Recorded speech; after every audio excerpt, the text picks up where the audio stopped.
চলো, এই বিস্কিটটা বড্ড বেশি মিষ্টি, মানে পুরো চকলেট।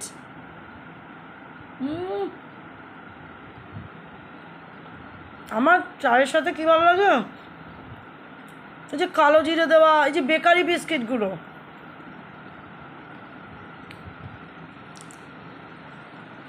এই সমস্ত কুকিজ ফুকিজ, ডার্ক ফ্যান্টাসি সব সফিস্টিকেটেড বিস্কিট, ওই সমস্ত সফিস্টিকেটেড লোকদেরই মানায়।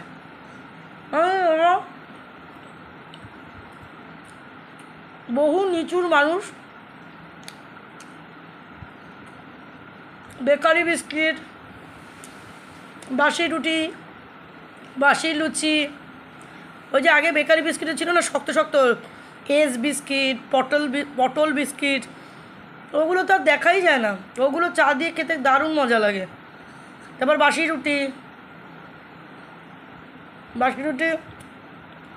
পাকিয়ে রোল করে চায় ভিজিয়ে, যদিও সেটা দুধ চা হতে হবে, এই সমস্ত চায় না। তারপর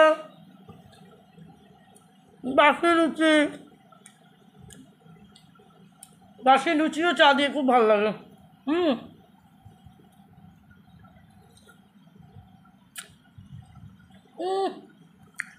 মুখটা পুরো মিষ্টি হয়ে গেল।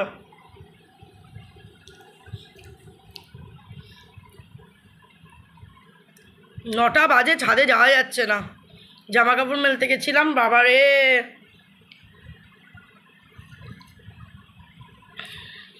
আগে যে কাল বৈশাখী হতো না আমাদের সময়, তো আমি দেখেছি। মা এখানে কিছু নেই শোনা বাবা, এটা একটা খালি প্যাকেট, তুমি তো এই বিস্কুট খাও না মা।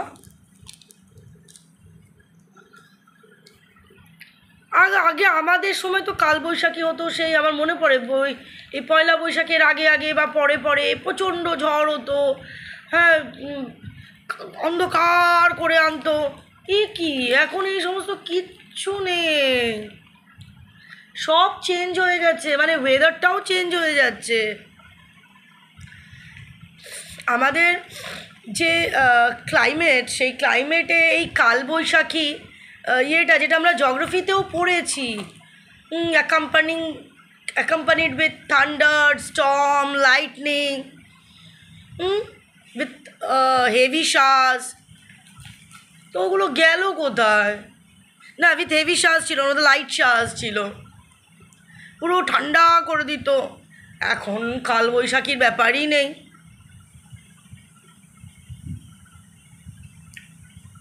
দূর,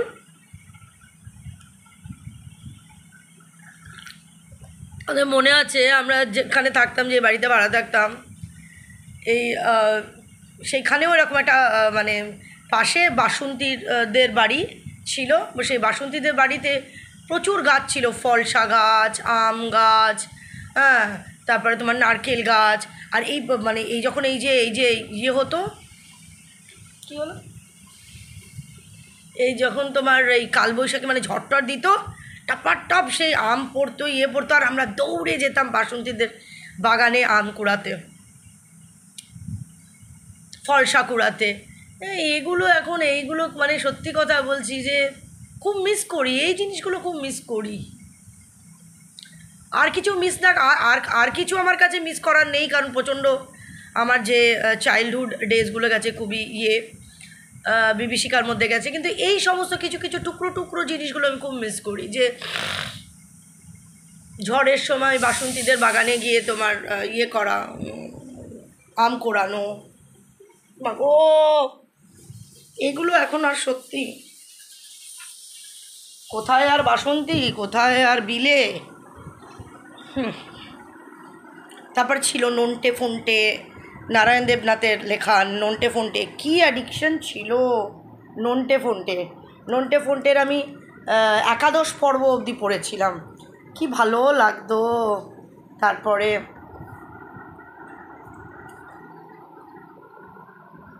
বিকেলবেলায় উঠে, আমার দুটো বান্ধবী আছে, মা এরকম করে না, আমার প্লাস্টিকটা ছিঁড়ে যাবে, ভীষণ বিরক্ত করে, জু খুব, মানে ও হলো সব থেকে প্লেফুল।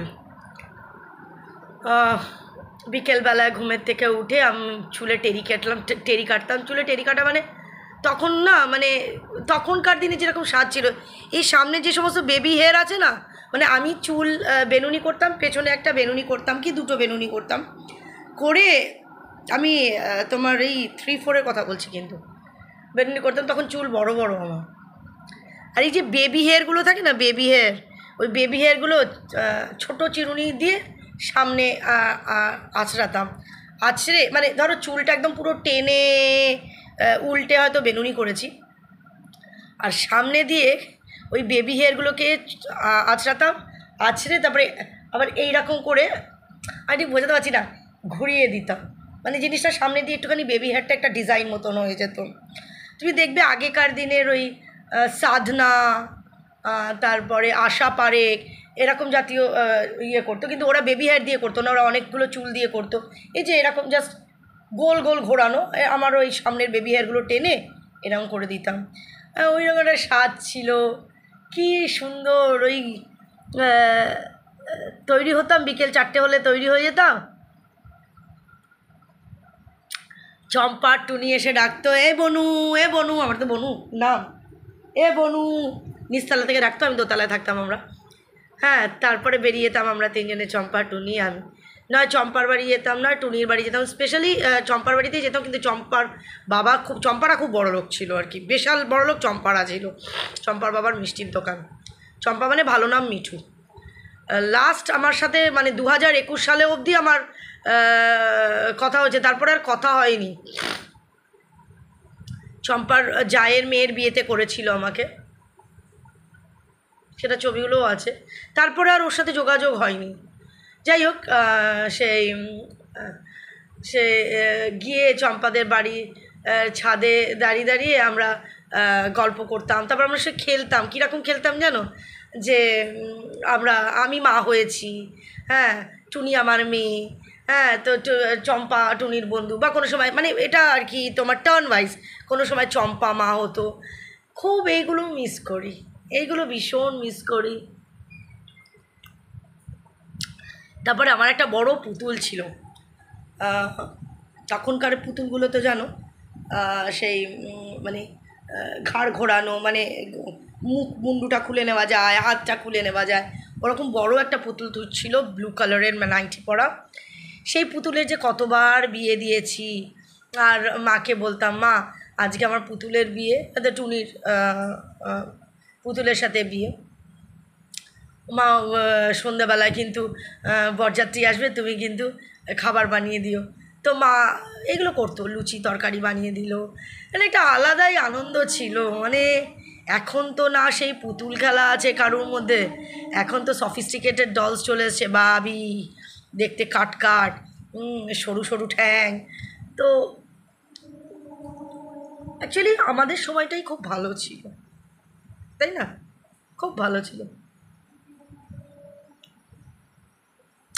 খুব মিস করি।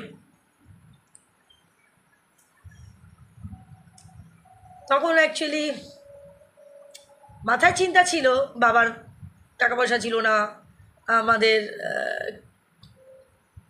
অসুবিধা ছিল, বারে মাঝে মধ্যে বাড়িওয়ালা এসে চিৎকার চেঁচামেচি করতো, কিন্তু তার মধ্যেও এই যে ওইটুকুনি বিকেলবেলার সময়টা আমি চম্পা টুনি ঘুরতে বেরোতাম, ছাদে বসে গল্প করতাম, ওগুলো মিস করি।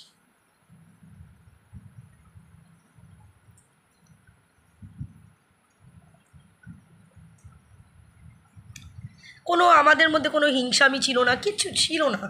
এখনকারের ফ্রেন্ডশিপের মধ্যে বা কারুর সাথে কারুর মানে যদি বন্ধুত্ব হলো বা বা এমনি দিদি বোন মধ্যে একটা হিংসা চলে এসছে, মানে আমি এটা দেখেছি।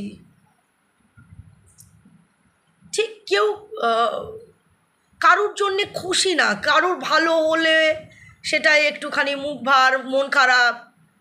আমি এটা দেখেছি, ফিল করিও, এখনও ফিল করি, সেটা নয়। তবে ওই দিনগুলো খুব ভালো ছিল, মাঝে মধ্যে খুব মিস করি এগুলো। বলি আর কতদিন, আর তো 10-12টা বছর বাঁচবো।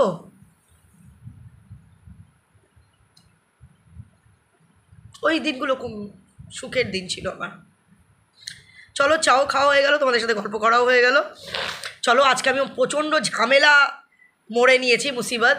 সেটা হলো ছোলার ডালের ধোকা করব আর ওটসের রুটি।